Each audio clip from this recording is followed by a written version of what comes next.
दिल्ली और गुजरात में जिस तरह का चुनावी माहौल बना हुआ है एमसीडी के चुनाव में और गुजरात विधानसभा के चुनाव में, उससे भारतीय जनता पार्टी इतनी बुरी तरह से बौखला गई है कि वो अब अपनी साजिशों से ऊपर उठकर, अपने षड्यंत्रों से ऊपर उठकर हत्या के मंसूबे बनाने लगी है। इन्होंने इस चुनाव से पहले अरविंद केजरीवाल जी को बदनाम करने की खूब कोशिश की, तरह तरह के बयान देकर, गाली गलौज करके खूब उनको मोरल डाउन करने से लेके उनको नीचे लाने की बहुत कोशिश की इन्होंने, लेकिन ये किसी भी कोशिश में कामयाब नहीं हुए। तो कल मनोज तिवारी जी ने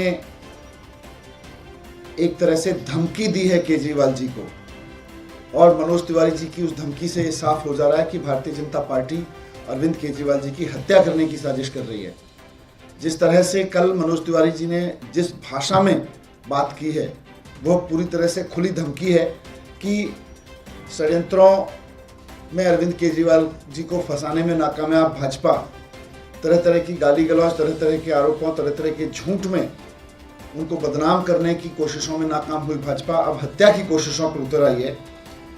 जिस तरह का अब षड्यंत्र रचा गया है वो मनोज तिवारी जी की भाषा से साफ हो जा रहा है।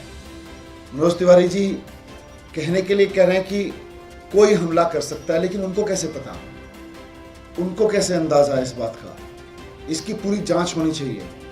आज हम इस मामले की शिकायत इलेक्शन कमीशन में भी करेंगे और एफआईआर भी कराएंगे और मांग करते हैं कि अरविंद केजरीवाल जी को हत्या की धमकी देने के आरोप में मनोज तिवारी जी को गिरफ्तार किया जाए और उनसे पूरी पड़ताल की जाए कि उनको इस षड्यंत्र के बारे में क्या क्या पता है, कौन कौन लोग इस षड्यंत्र में शामिल हैं, उनके फ़ोन से लेके उनके मूवमेंट, उनके आसपास के कितने लोग इसमें शामिल हैं, इसकी पूरी जांच की जाए।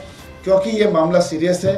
भारतीय जनता पार्टी का एक नेता अरविंद केजरीवाल जी की हत्या की धमकी दे रहा है, वो पहले से बता रहा है कि ऐसा होने जा रहा है। इसकी पूरी जांच होनी चाहिए। आज अरविंद केजरीवाल देश में एक बहुत लोकप्रिय नेता हैं, वो एक काम करने वाले मुख्यमंत्री के रूप में जाने जाते हैं। लोग उनको इस रूप में देखते हैं कि ये व्यक्ति जो कहता है वो करके दिखाता है। इसकी राजनीति में चोरी चकारी की गुंजाइश नहीं है, धोखा देने की गुंजाइश नहीं है।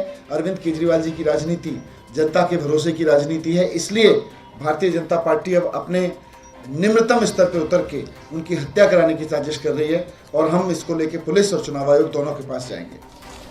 Thank you sir. आपने एक आज रिपोर्ट को लेकर हमला किया जा रहा है और बोल रहे हैं कि इसमें अनियमितता है।